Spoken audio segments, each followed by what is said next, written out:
Si me conoces basado en lo que yo era un año atrás, ya no me conoces más, porque mi evolución es constante. Así que permíteme presentarme, mucho gusto. Qué lindo eso, ¿no? Y yo creo que ustedes no son los mismos tampoco. Uno tiene que acostumbrarse a los cambios. Y hablando de cambios, la primera vez que viajamos a Australia, en un viaje transpolar desde Argentina, que hay que literalmente dar vuelta todo el globo en avión, lo que más a mí en lo personal me costó no fue el cambio del uso horario, que cuando uno llega allá, comienza el día y para mí es la noche, o no me acuerdo, pero son 24 horas de diferencia, sino el mirar para el lado equivocado al cruzar la calle, porque el sentido de los autos es completamente al revés que en América. Entonces uno, cuando va a cruzar como peatón, mira acá y el auto viene por acá. Y hay muchos accidentes. Y hay un índice muy alto de turistas, peatones, que mueren al cruzar la calle porque miran para el lado equivocado. Porque recuerden que el sentido en Australia es como Londres, el sentido de la ruta está completamente al revés. No es lo mismo que aquí en América. El agua del inodoro, por el efecto, se llama el efecto Coriolis, gira del lado contrario en el hemisferio sur que en el hemisferio norte. O sea, miren lo que vienen a aprender en un servicio, ¿eh? Ustedes bajan la palanca del inodoro acá y hace el agua así. Hagan memoria, hace así. El agua y lo que lleve el agua. En Australia bajan el botón y el agua hace para el otro lado. En Londres, que también el sentido es contrario del tránsito, en las aceras la gente camina al revés. En los malls la gente camina al revés de cómo caminamos nosotros. O sea, literalmente si tú vas a una gran tienda que se llama el Corte Inglés en Londres, tú empiezas a chocar contra gente. No sabes por qué. Dice, ¿cuánta gente hay acá? Es que vas en sentido contrario. Manejan al revés, caminan al revés, entran al baño al revés y hasta el inodoro se va al revés. Y yo pensaba esto, haciendo un link con eso de que si me conoces del año pasado, todavía ya no me conoces más porque uno cambia, de que el reino de Dios es así. Es una cultura diferente la nuestra, la del reino de Dios, a la del mundo. Y para poder vivir como un seguidor de Cristo, es muy poético decir, somos la contracorriente. Nosotros vamos en contra de la corriente, pero hay que saber bien en qué país estamos viviendo, aún como una contracultura, porque si no aprendemos la diferencia de dónde estamos, vamos a, en lugar de cooperar con nuestro entorno, vamos a chocar contra él. Y nos puede costar la vida, como quien cruza la calle en Australia y lo agarra desprevenido el cambio de sentido.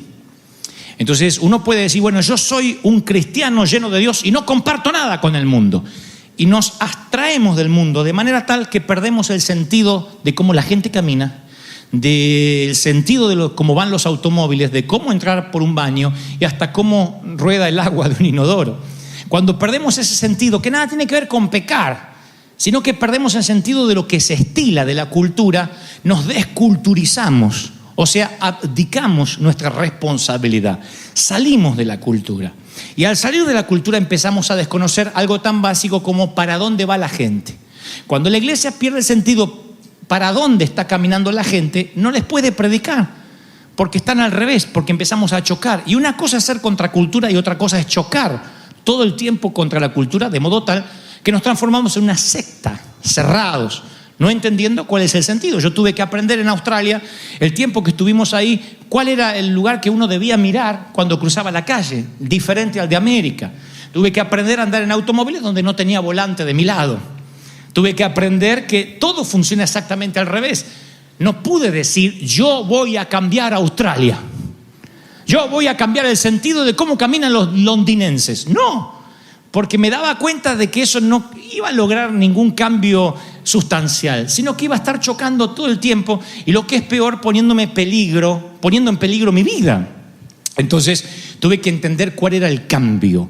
Y entender cuál es el cambio y cuáles son las temporadas que vive el mundo nos va a hacer la vida mucho más fácil, y esto no es condonar con el pecado. Ahora quiero que me dé unos minutos más y les voy a explicar lo que Dios me dijo que te dijera. Hay un proceso mucho más importante que es el de leer y escribir, que nos quita el analfabetismo.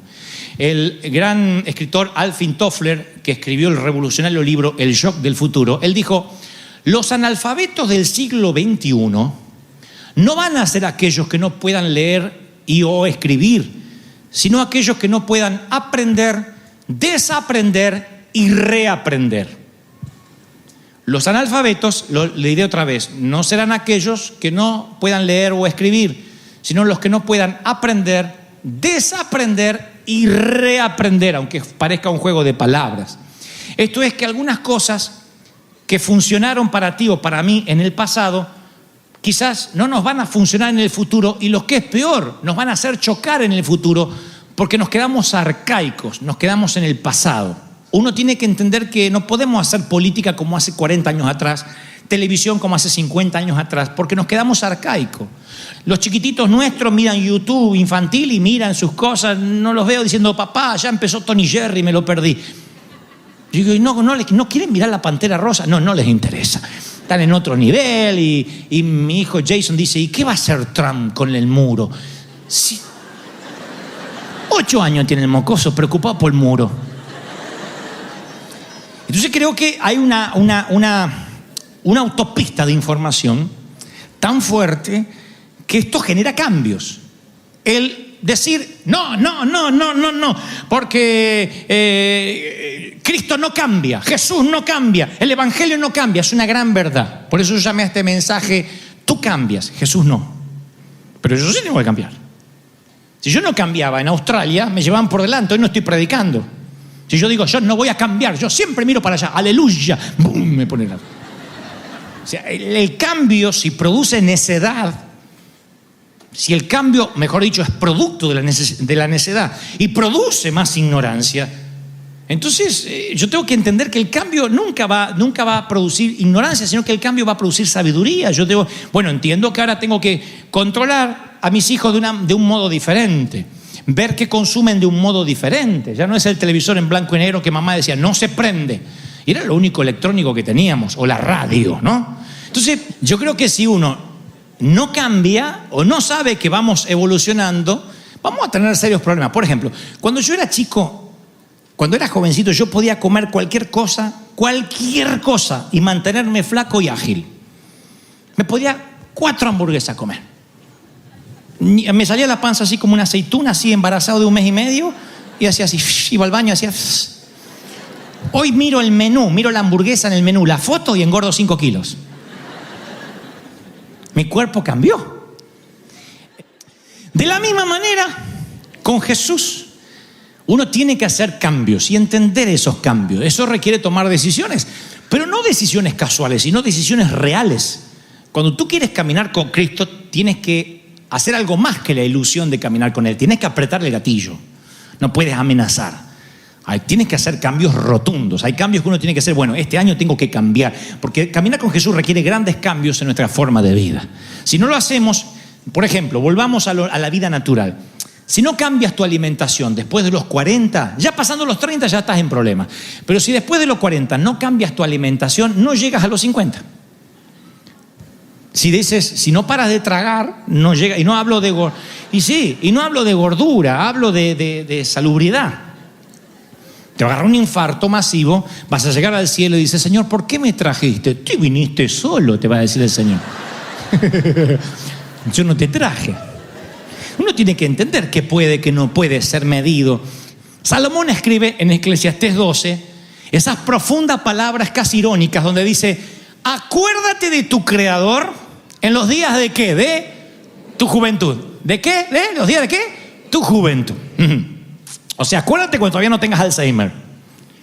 Antes que lleguen los días malos y vengan los años en que digas: no encuentro placer alguno, no le encuentro sentido a la vida, los días son grises. Pero Salomón sigue avanzando, porque nosotros nos quedamos siempre en esta partecita de Eclesiastés, pero sigue avanzando. Dice: tienes que servir a Dios antes de envejecer, y describe poéticamente toda la vejez. Oigan, un día temblarán los guardianes de la casa. Está hablando de los tembleques que nos va a agarrar cuando quieras orinar y ni eso puedas apuntar. Se detendrán las molenderas por ser tan pocas. Ahí describe la pérdida de dientes. Las molenderas molían literalmente el trigo. Se van a detener porque son pocas. Hay tantos agujeros en el medio que el comedor queda desprovisto de sillas. Para seguir la poesía de Salomón, ¿no? Se apagarán los que miran a través de las ventanas. O sea, ni para chusma te va a dar. Porque vienen las cataratas, las enfermedades en los ojos. Y va a decir, ¿quién anda ahí? Y qué feo es llegar a viejo y no poder chusmear qué hace el vecino. Estoy leyendo a Salomón, ¿eh? Se irán cerrando las puertas de la calle. Irá disminuyendo el ruido del molino. Habla de la pérdida de la audición. ¡Vieja! ¿Me escucha? Eso es bueno. Yo digo siempre, cuando uno es viejo, uno se puede bajar el audífono. Entonces tu esposa te dice, puede ser que dejaste todo tirado.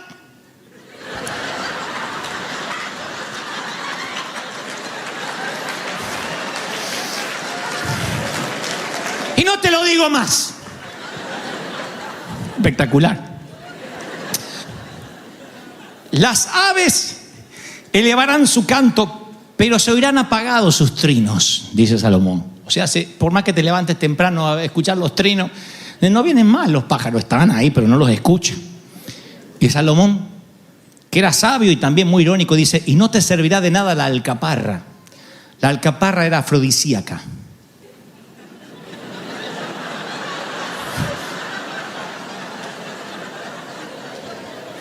Amén.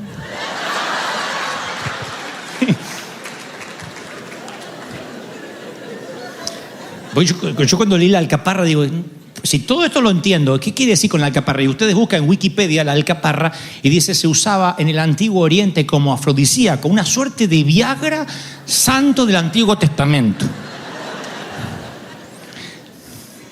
¿Qué está diciendo Salomón?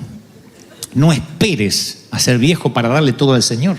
Comienza mucho antes que tu salud desmejore o que tengas poca energía. Dale todo en la flor de tu vida, no al final de ella. Dale tu cenit, no las obras.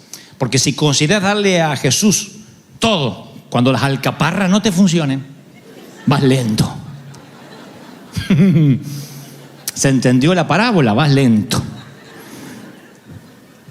Hay un momento que ni las alcaparras funcionan. Y ese momento, tú dices, llegué a los años en que no encuentro placer, en que no encuentro contentamiento alguno. La vejez va a llegar porque es digna, nunca llega sin avisar. La vejez llega paulatinamente, año tras año, con pequeñas patitas de gallo, seguido por gallineros enteros y dolores en los cuellos y en las cervicales, y uno no es lo mismo. Y esa vejez puede llegar encontrándonos ingratos, tristes o adaptándonos al cambio de cada año. Como digo siempre, David peleaba contra gigantes cuando era un muchacho y luego sus propios oficiales le dicen, David, no salgas más a la guerra porque un gigante casi te mata. Él mismo mata gigantes, ahora un gigante casi lo mata, ya cuando David era un hombre de casi 60 años, casi lo mata. Le dicen, David, no salgas más a la guerra porque si te matan, apagas la lámpara de Israel. Nos quedamos sin GPS, nos quedamos sin rey. Nosotros podemos pelear. Danos tu sabiduría, tu estrategia, compártenos tu experiencia. No entender eso a veces es la decrepitud. Bob Dylan escribió una canción en 1964 llamado Los tiempos están cambiando. Y yo creo que tanto en los 60 como ahora los tiempos siguen cambiando y algunos cambios son inofensivos, pero otros tenemos que ajustarnos a ellos. Ahora, ¿cómo puedo meter mi luz sigilosamente? ¿Cómo astutamente puedo meter moral, valores, aunque no mencione a Dios? Porque Daniel, Sadrach, Mesach y Abednego no mencionaron a Dios hasta tanto tuvieron que elegir de inclinarse ante un Dios pagano o al Dios que ellos servían. Mientras tanto marcaban la diferencia en sabiduría, en inteligencia, en todo lo que el rey les consultó, los halló 10 veces mejor. No 5 veces mejor, no 4 veces mejor, 10 veces mejor en todos los asuntos del reino. Esto es política, esto es ciencia, esto es geografía, topografía, esto es física, física cuántica, todo 10 veces mejor. Entonces ellos se metieron en el sistema babilónico para desmantelar los poderes de las tinieblas desde dentro por 40 y tantos años. Eso es entender los cambios. Entender los cambios. Yo puedo pararme y gritar frente a un canal de televisión, a una universidad, que todos son diabólicos, y me van a decir fundamentalista loco, terrorista religioso. O puedo meterme, como dijo el Señor, como la levadura que leuda, que permea toda la masa, que lo hemos hablado decenas de veces, pero decimos, el Señor no cambia. Y no, Malaquías 3:6 dice, yo el Señor no cambio. Entonces quiero que entendamos esto. El Señor es maravillosamente predecible. Eso debería darte una seguridad total. Dios no tiene cambios hormonales, no tiene sus días. No hay días en que te quiere condenar y otros días que te perdona, a ver en qué día lo agarré. El Señor es predecible.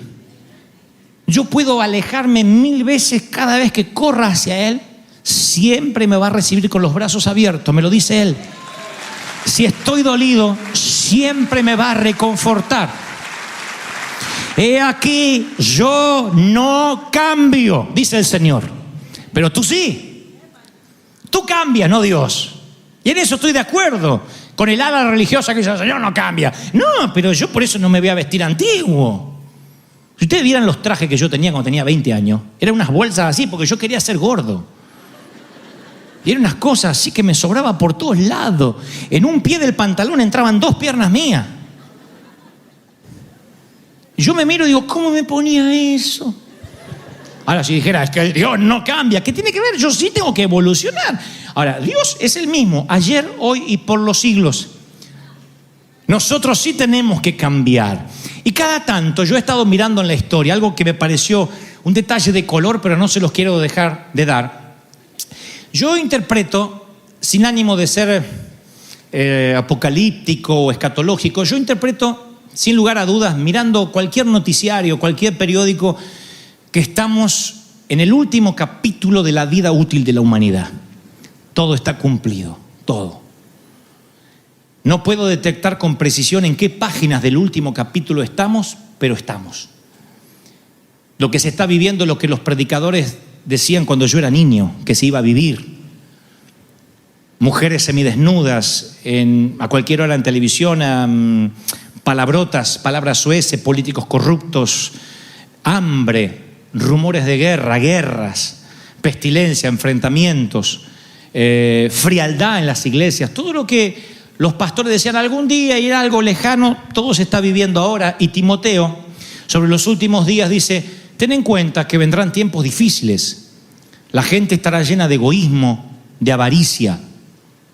Serán jactanciosos, arrogantes, blasfemos, desobedientes a los padres, ingratos, impíos, insensibles, implacables. Matarán a sangre fría a otra persona como quien mata a una gallina. Calumniadores, libertinos, despiadados, enemigos de todo lo bueno, traicioneros, impetuosos, vanidosos, enemigos de Dios. Aparentarán ser piadosos, pero su conducta desmentirá el poder de la piedad. Fíjense la descripción de Timoteo. Él dice, las cosas van a ir de mal en peor. La moralidad decreció y la mundanalidad creció. La línea entre el bien y el mal se desdibujó. Con el fin de acomodar las cosas, ¿qué hace Dios? Pega sacudones.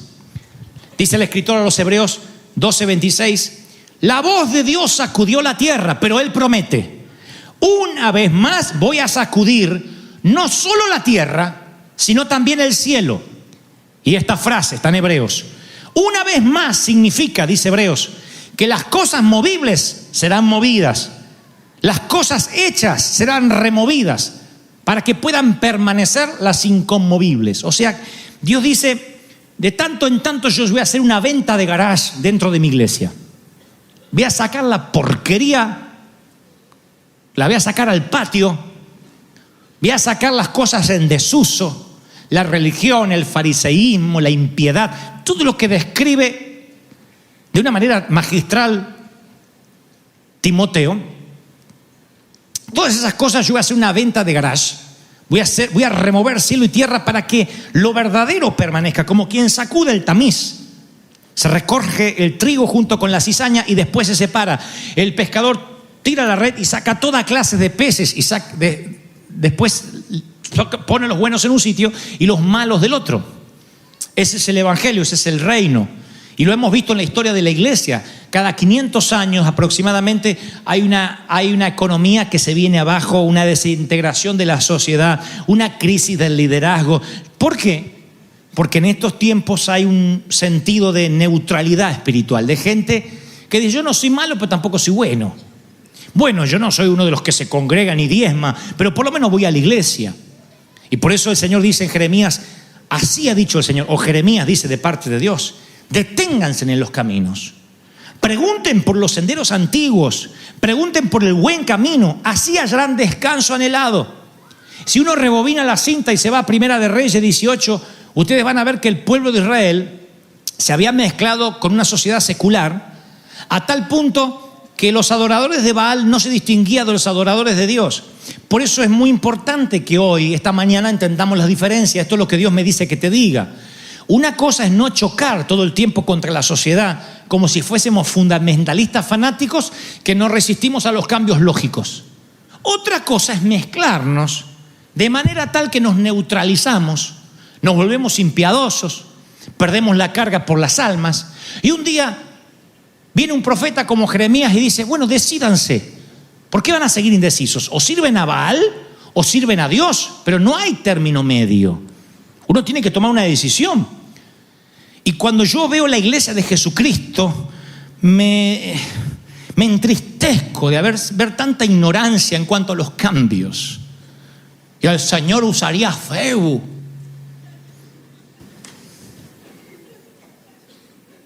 Pero lo que ponga una foto haciendo un asado. ¿Usted cree que el Señor comería asado? Unas ignorancias.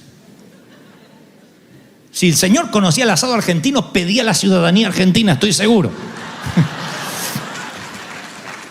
Unas cosas que yo digo, no puede ser. O pongo una ranita René de los Mapes porque usa figuras mundanas. Entonces yo digo, si tenemos esa mentalidad, que no es una mentalidad, es que yo persigo la sana doctrina. No, es una mentalidad arcaica. Cristo es predecible. Nosotros tenemos que ser impredeciblemente santos. Es decir, no sé cómo voy a reaccionar este año. Espero que reaccione mejor que el año pasado ante la misma crisis. El año pasado, cuando la enfermedad golpeó a nuestra familia, yo me desesperé, grité, dudé de Dios. Este año, cuando volvió otra enfermedad, empecé a confiar en el Señor. Eso es evolución, eso es cambiar, eso es un músculo de fe que se desarrolló. Entonces uno no tiene que ser igual, el mismo ignorante de ayer. No, seamos mejor. Evolucionemos, no involucionemos. La neutralidad no ayuda. Por eso Jeremías dice: decídete a quién vas a servir. No hay término medio, tienes que tomar una decisión. Yo voy a servir al Señor. Lo segundo, la segunda decisión que debes tomar es qué postura vas a tomar para esa decisión. Tu postura es la actitud, la disposición con la que vas a servir. Porque puedes servir al Señor como un pusilánime o con pinta de matón, y ninguna de las dos es la actitud correcta. ¿Con qué actitud vas a servir? Va a determinar tu influencia y tu ministerio. Tienes que decir: a ver, este año yo quiero ser firme en mis convicciones sin ser agresivo ni insultar.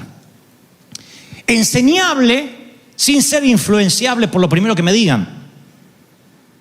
Aprender a tener sujeción para que yo pueda estar también en autoridad sobre otros. Ser valiente sin ser arrogante, ser justo sin ser autosuficiente. Uno va aprendiendo y uno camina con Jesús, y a medida que más camina con Jesús, más te aleja de lo religioso, más te aleja de la mala onda, más te aleja de la murmuración, pero por una cuestión lógica. Tú puedes venir a la iglesia para parecerte más a Jesús, para evolucionar, para cambiar o para sentirte bien.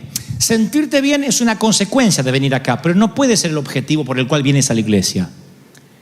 Acuérdate de tu Creador en los días de tu juventud, antes que no encuentres placer, contentamiento. Muchachos, sirvan al Señor. No esperen ser santos, ni tener suficiente dinero, ni suficiente tiempo, ni terminar los estudios para empezar a hacer lo que tienes que hacer.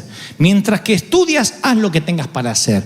No digas, tengo toda la vida por delante, porque necio, quizás vengan a pedir tu alma mañana. No importa la edad que tengas. Entonces tienes que hacer, tienes que emprender, tienes que avanzar. No esperes que te estén empujando siempre o que te estén llevando como una carretilla. Tú tienes que avanzar por tus propios medios, evolucionar. No te queda mucho tiempo para empezar tu compañía.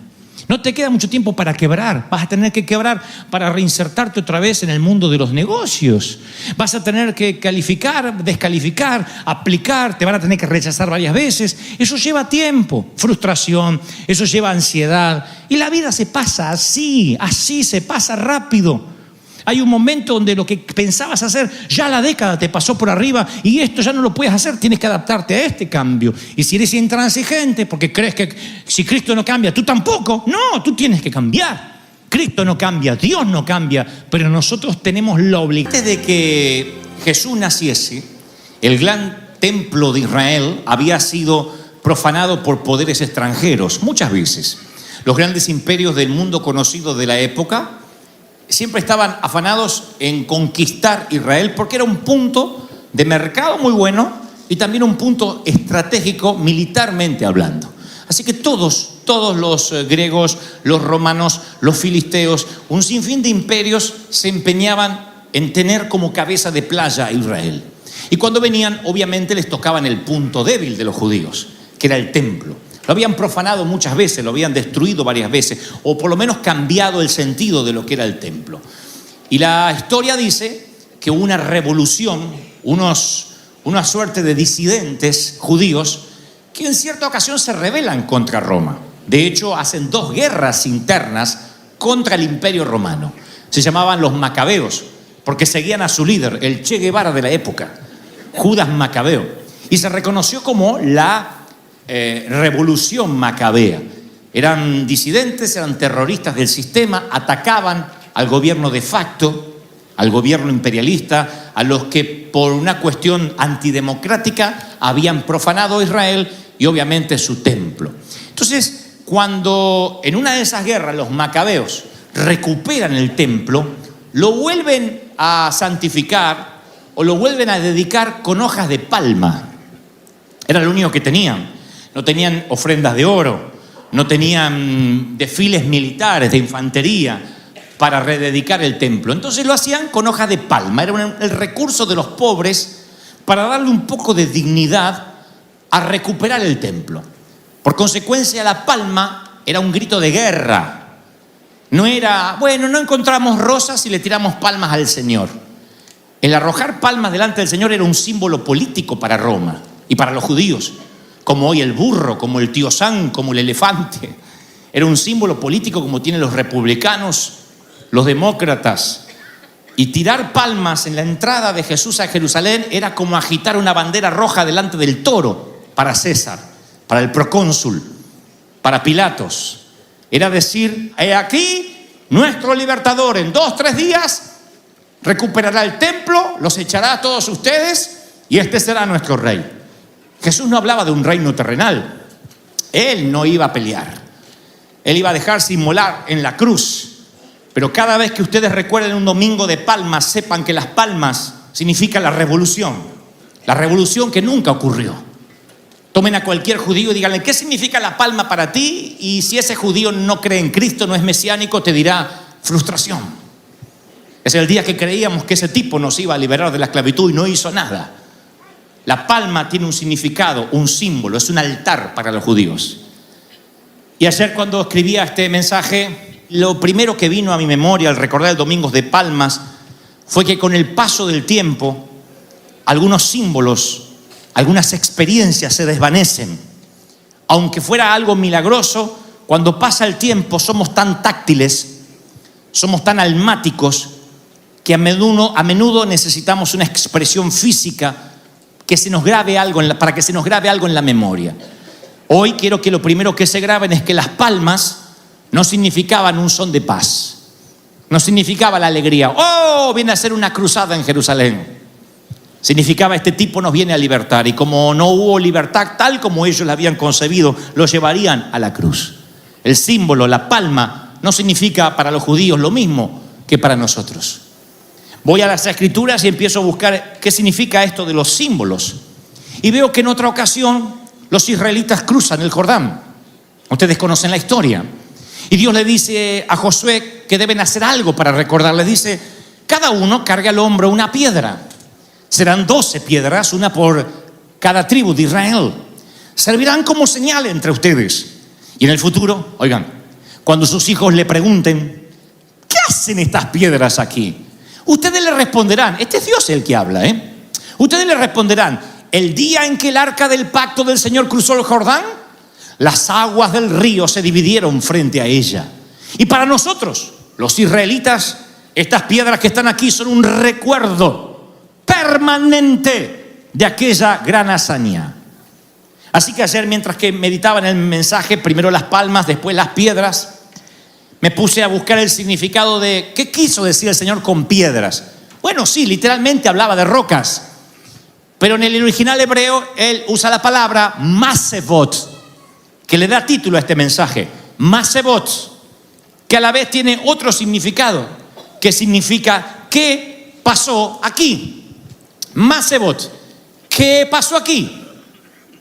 Cuando Dios habla con Israel le dice, acaban de cruzar el río de Jordán, Josué, así que busque una piedra, cada uno de los representantes de las tribus, serán 12, los pondrán a la orilla, y esas serán las masebot. No son rocas comunes, son piedras que rememoran una historia, que nos llevan a una travesía con Dios. Masebot, ¿qué pasó aquí? Las palmas para los judíos son masebot. El domingo de palmas es porque no encontraron qué arrojar y tiraron palmas. Pues bien pudieron haber tirado flores. No, masebot. Te diré lo que pasó. Las palmas significaban una aparente revolución que nunca ocurrió. Al menos no como nosotros la esperábamos. Eso te dirá un judío que no cree que Jesús haya sido el Mesías y apenas tal vez atisbó a ser un profeta. Masebot significa ¿qué haces aquí? ¿Qué hace esta piedra? ¿Qué pasó aquí? En el servicio anterior yo conté que después de varias mudanzas encontré una pequeña gaveta con algunos juguetes que yo tenía cuando era niñito. Ustedes dirán, no puedo creer que este tipo conserve sus juguetes. No ando con un osito de peluche, ni mucho menos, porque entonces tendría un problema más grave. Pero conservé, son 7 u 8 elementos muy pequeños de cuando tenía 4, 5 o 6 años. Son una parte de mí. Y no lo conservo por su valor monetario. Estoy seguro que no valen absolutamente nada en el mercado, ni siquiera en eBay. Pero para mí tienen un símbolo de masebot. Hablan de lo que yo fui, dónde he estado, de dónde he salido, cuáles son las huellas de mi alma. Porque, mis queridos, sin la memoria olvidamos quiénes éramos, pero eso no es lo peor, sino que olvidamos dónde estuvimos. Y de ahí olvidamos de dónde Dios nos sacó, y sin la memoria perdemos la fe porque olvidamos la fidelidad de Dios. Entonces hay recuerdos que están tan grabados en mi mente que yo necesito un masebot, no para volver a ese momento y llorar, sino que son mis palmas, es mi piedra que me hace volver a creer en la fidelidad de Dios. Mamá moría de cáncer desde que yo nací. Lo recuerdo como si fuera hoy. Cuando tenía unos 6 años de edad, exactamente 6 años, no unos, exactamente 6 años, y verán ahora por qué, mamá tenía que hacerse una sesión de quimioterapia. No sé por qué papá no podía faltar al empleo. Supongo que en ese entonces era un lujo hacerlo. Mis hermanos mayores estaban casados. El hermano que me seguía es quien acompañaba a mamá al hospital. Y ella me dijo, no puedo pedirle a ningún vecino que se quede contigo. ¿Crees que podrías quedarte solo? 6 años de edad. Esto en Estados Unidos le hubiese costado la cárcel a mamá. Pero en Argentina era el único recurso de una mujer que se estaba muriendo. Y yo dije, tengo miedo, ¿qué tal si quiero ir al baño? Y ella me dijo, puedes aguantar. Yo no quería caminar hasta el baño, que era de aquí a aquí, pero no quería deambular por la casa solo. Así que me quedé mirando la ventana aguantando las ganas de orinar, pero la promesa valía la pena la espera. Mamá dijo, si te quedas, yo voy a comprarte un auto de colección. Un auto de colección eran así pequeños y eran carísimos. Tal vez, ahora que lo pienso, vendí un riñón de mi hermano o algo por el estilo. Yo dije, ¿de verdad? No tenía un auto de colección. Y dije, ¿podrá ser de policía? Y me dijo, sí, yo te traeré el auto de policía. Me lo trajo, yo lo tengo aquí. Es este auto que tengo aquí, que ustedes van a ver ahora. ¿Cómo sé que es este auto? Porque aquí abajo dice 1974. Dice exactamente, es la fecha que este auto salió a la venta. Mis hijos han querido este trofeo. Desde Brian cuando era chiquito, Kevin cuando era chiquito, y yo mezquino esto como el santo grial. Porque esto tiene que ver con mi historia. Para ellos no significa nada. Cualquiera de mis hijos lo abandonará porque es un auto viejo. Para mí es mi Macebot. Para mí son mis palmas.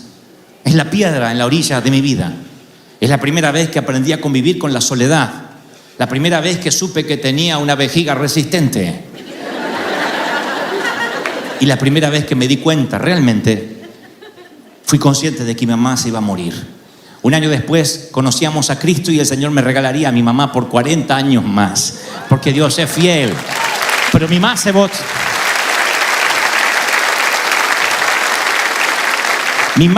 está allí. Y eso es porque los recuerdos, lo que recordamos, tiene que ver con cómo sentimos, lo que sentimos durante ese acontecimiento. Yo he aprendido que los Macebot de cada uno es lo que hayamos recordado del incidente, de lo que nosotros hemos vivido. Y uno debe aprender a ser mayordomo de esos recuerdos. Abrir un archivo mental para guardar los recuerdos de las bendiciones de Dios. Porque la mayoría de nosotros solemos recordar lo que debiéramos olvidar. Y olvidamos lo que tenemos que recordar. Y aunque son cosas buenas las que pasaron, hay de los que editan de mala manera su vida, de modo que todo lo que pasa nunca es una comedia, sino una película de terror.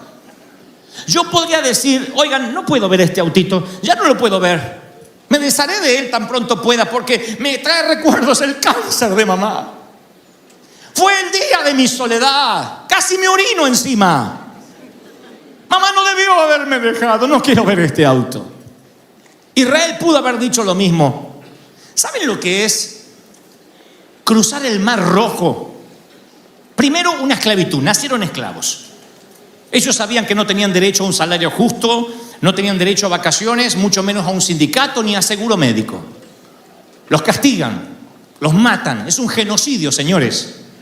Y un día un libertador, luego de una serie de plagas, les dice que los llevará a una vida mejor. Así que salen. No están muy esperanzados que digamos, pero tiene que haber algo mejor que esta esclavitud y salen. Pero las cosas se van a poner feas. Dios endurece otra vez el corazón del faraón y los sale a perseguir. Y cuando ven el Mar Rojo y ven que no podrán cruzarlo, lo peor que les está pasando es que allí viene el faraón con su ejército. De hecho, le dicen a Moisés, nos sacaste para liquidarnos. Nos hubiésemos dejado morir como esclavos. Era mejor que morir ensangrentados en una playa. Entonces Dios aparece y pone una columna de fuego. Los egipcios no pueden atravesarla. De este lado se ve como una nube, del otro lado ven fuego, no pueden atravesarla. Y Dios hace un milagro, el más majestuoso quizá que verán en Medio Oriente. Se abren las aguas y pasan como por tierra seca. Tienen que mojarse, hay ganado, se mojan un poco los pies y luego está todo abierto y pasan por tierra seca. Y cuando están por llegar, la columna de fuego desaparece y los enemigos vienen al acecho. Dios les espera con una emboscada. El mar se empieza a cerrar, los carros de Faraón quedan hundidos bajo el océano, todos mueren ahogados hasta que el último de los israelitas cruza hacia el otro sitio. ¿Qué creen que hacen? ¿Celebran? ¿Cantan como los dominicanos? ¡Que le den candela! ¡Que le den! ¡No! Están agotados. No, van a celebrar. ¿Y entonces qué va a pasar? Van a olvidar el incidente. Tú dices, ¿me estás diciendo que van a olvidar que el mar se abrió? Sí, lo olvidarán. Cuando sus hijos le pregunten, ¿qué pasó? Dirán, oh, un día espantoso. Nos mojábamos los pies, casi nos agarran, sentíamos las lanzas que nos venían. Pero mató a algunos, no a nadie. Pero te la debo el día que pasamos. ¿Y pasaron de otro lado? Sí, pero agotadísimos.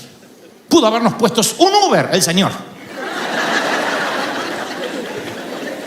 Y entonces Dios dice, necesitan un Masebot. Necesitan recordar las liberaciones de hoy para cuando necesiten nuevas liberaciones mañana. Y una mujer llamada Miriam empieza un arrullo, una canción muy sencilla. Está sola cantando. Ve algunos carros del faraón perderse en el océano. Tiene los cabellos mojados, llenos de arena, y canta.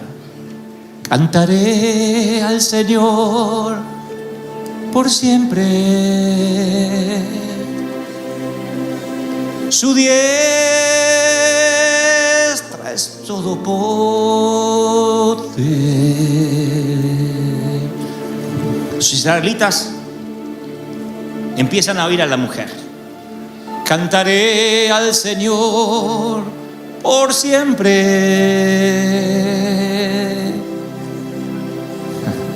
Su diestra es todo poder. Echó a la mar a quien nos perseguía. Jinete y caballo los echó a la mar. Masebot. No olvidarán esa canción. Masebot. Volverán a cantar esa canción una y otra vez. En un mes. Dentro de un año. De 10. De 20. Cuando vean el mismo médano una y otra vez y empiecen a dudar si acaso no están dando vuelta en círculos. Masebot. ¿De dónde vienes? ¿Qué te pasó? ¿Qué recuerdo te dejó? Por algo la Biblia dice recuerda más de 250 veces. Porque somos propensos a olvidarnos las historias, los milagros. Y no podemos eliminar la basura virtual y darle prioridad a los buenos recuerdos. Y hay algunos recuerdos que hay que desfragmentarlos. Hay que recordar las cosas de Dios, las cosas buenas. Hace poco visité la casa de mis padres. Ya no viven mis padres ahí, está rentada. Pero esa habitación de madera tiene el recuerdo del día que yo me encontré con el Señor. Jacob hizo lo mismo. Jacob dijo, wow, tuve una visión. Aquí dejé de ser un estafador y aquí comencé a ser un hombre de Dios. Vi una escalera mecánica con ángeles que subían y bajaban, y Dios desde el cielo, he visto el rostro de Dios y no he muerto. Voy a darle un nombre a esto, va a llamarse Peniel. Sea que escribas una canción, un poema o le des un nombre al sitio, es tu lugar de los buenos recuerdos. Yo siempre me pregunté, ¿habrá vuelto Abraham al monte Moriat donde Dios le impidió matar a su hijo? Si no volvió porque la vejez no le permitía subir la montaña, mínimamente tuvo que haber tenido un cuerno de recuerdo de aquel carnero trabado en el zarzal. ¿Habrá llevado Zaqueo a sus nietos al árbol? Suban. En ese árbol yo vi al maestro y él me vio. Vino a casa, levantó la vista y me vio en el árbol. No creo que haya sido un hombre que diga, no me interesa ese árbol, para mí no significa nada, simplemente un poco de arbusto. ¿O no? Si yo puedo conservar un pequeño autito de mi niñez, él habrá de alguna forma conservado el árbol. ¿Cuántas veces Pablo se habrá detenido en el marcador de milla donde fue tumbado camino a Damasco? Y a sus amigos le habrá dicho, miren, hasta aquí yo era Saulo. Fue aquí que yo ya era de algún modo Pablo. Este fue el sitio. Aquí yo quedé ciego, pero les aseguro, fue la primera vez que realmente tenía algo para ver. Dudo que aquí haya quedado ciego. Yo creo que era ciego antes, porque perseguía a quien no había conocido. Pero aquí Él me predicó en persona. Él vino y me dijo, ¿por qué me persigues? Él aquí, en este lugar, Él. si hay fe, si Dios lo hizo en el pasado, acordaos, tened memoria, yo no cambio, dice el Señor de señores. Hacemos. Alguien tiene que decir amén. Y si no quieres tener tus recordatorios porque no sabes editar, entonces Dios se ocupará de dejarte una marca, como a Jacob, luego de pelear con el ángel. Porque cuando la vida te golpea y cuando el Señor te quiebra, en algún punto te hace dependiente de Él. Y editas. Porque, a ver, tú estás pensando ahora, ¿a qué nos quieres llevar, Dante? Que todos tenemos que tener un momento. Bueno, yo no tengo mi canción con Dios. Otros dicen, no recuerdo ningún gran milagro como que merezca una piedra. Pero te diré, hablaremos de un recuerdo triste, el cualquiera que tengas en tu vida. Un luto, ¿qué te parece un luto? O un divorcio, que es como un luto, nada más que sin cadáver. Tú atraviesas las aguas del divorcio, por alguna razón que no viene al caso ni compete a lo que estamos hablando. ¿Cómo te lo explicas y cómo vas a administrar ese recuerdo? El divorcio va a ser una manera de aprender y reedificar tu nueva vida, un catalizador, o una jaula que te deje por siempre encerrada o encerrado tras las rejas de mujer u hombre divorciado. La manera que administres y te expliques lo que pasó. El divorcio, si ocurre, vas a tener que explicárselo a tus hijos y a la gente que te pregunte. Gente que no estuvo dentro de vuestro matrimonio dirá, pero se hacían linda pareja. Ay, pero qué pena, qué locura, ¿qué vas a hacer solo? ¿Qué vas a hacer sola? Todos opinarán. Entonces lo podrás racionalizar o espiritualizar. Podrás decir que es por la genética. Tus padres se divorciaron, se supone que tú debas hacer lo mismo. O quizá puedas darle una explicación más espiritual. O decir, éramos incompatibles. O buscarle una beta romántica, no nos amábamos y punto. Sea lo que sea, como te lo expliques, determinará la manera que ese recuerdo te afectará o te impactará. Si te impacta, vas a capitalizarlo, vas a decir, bueno, no es lo que yo hubiese planificado para mi vida. Nadie va al altar a casarse y planifica ir a una corte luego de divorcio.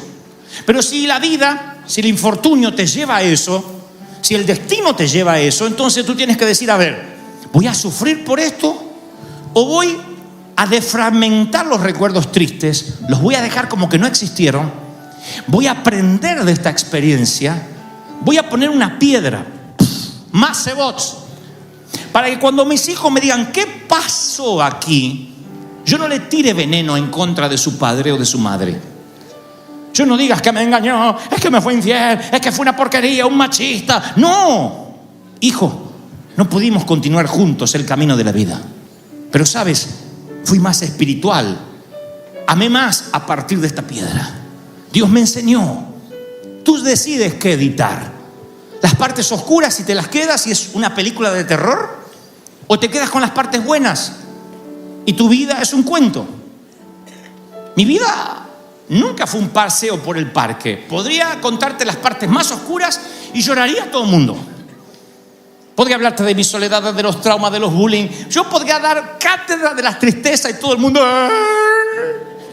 me llevarían a vivir con ustedes y me pondrían en la mesita de luz. Podría dar lástima.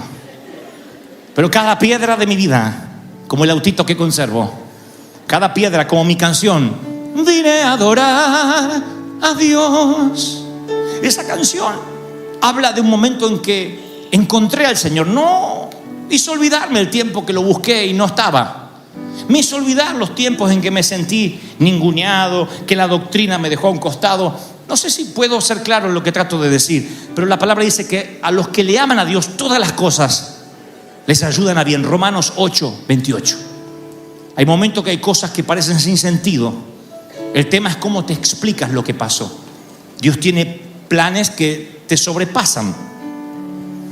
Y el agotamiento a veces no te deja ver esos planes.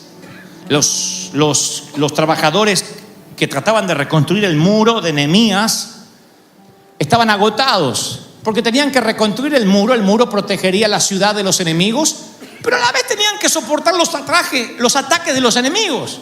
¿Saben lo que es estar trabajando y ver por encima de la pared que vienen los enemigos a matarte? Sí sabes.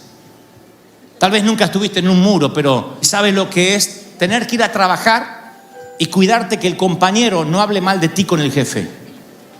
Que no te serruche en el piso. Que un lambiscón no consiga tu puesto.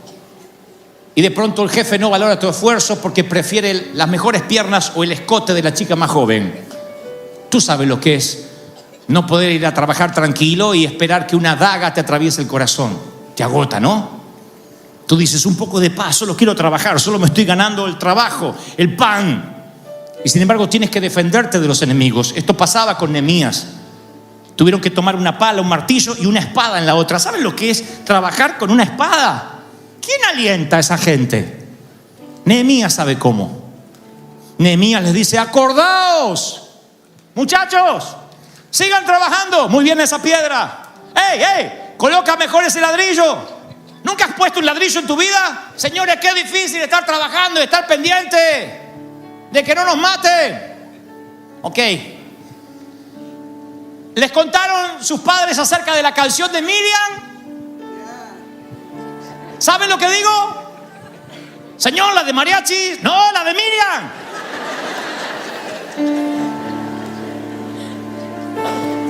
Cantaré al Señor por siempre. Su diestra es todo poder. A esa la cantaron cuando cruzaron, sí.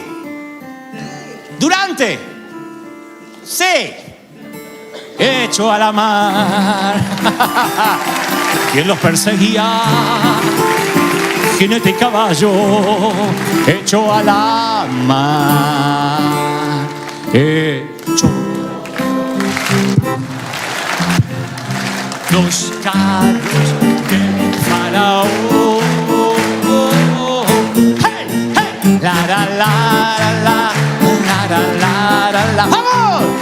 ¡Más sabor! ¡Más sabor! ¡Vamos! La la la la la la. ¡Vamos! ¡Acordaos! Pedro dijo, vosotros sois piedras.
city lights flicker out. Silence screams from broken souls, no doubt. Concrete jungle traps us grinding down. Lost in the echo, shadows pull me drown.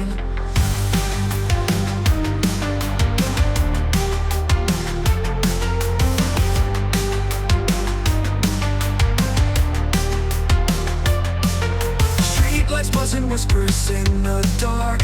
Neon shadows glowing, leaving marks. Pavement breaks our stories old and cold. Past and future twisting all unfold. We are lost in neon nightmares. Ghosts of dreams, electric flares. Running fast but going nowhere. In the maze we live in despair.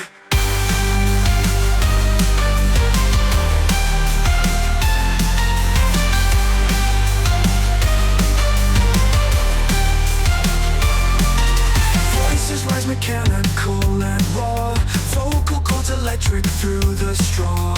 Wires tangled clenching like a vice. Heartbeat sings with thunder rolling dice. Falling stars and shattered glass confound. Broken mirrors scattered on the ground. Synthetic whispers tell us we're alive, but the ghosts of dreams begin to thrive. Hearts electric, pulses race and burn. Lost in time, nowhere we'll ever learn. Haunting melodies, they fade away, but the memories are here to stay.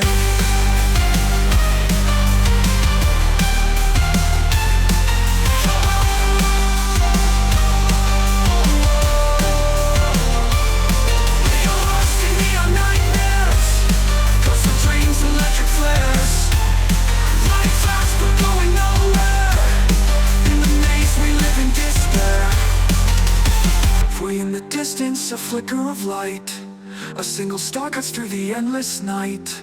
A tiny spark, a whispered prayer. Maybe hope can bloom even here in the neon air.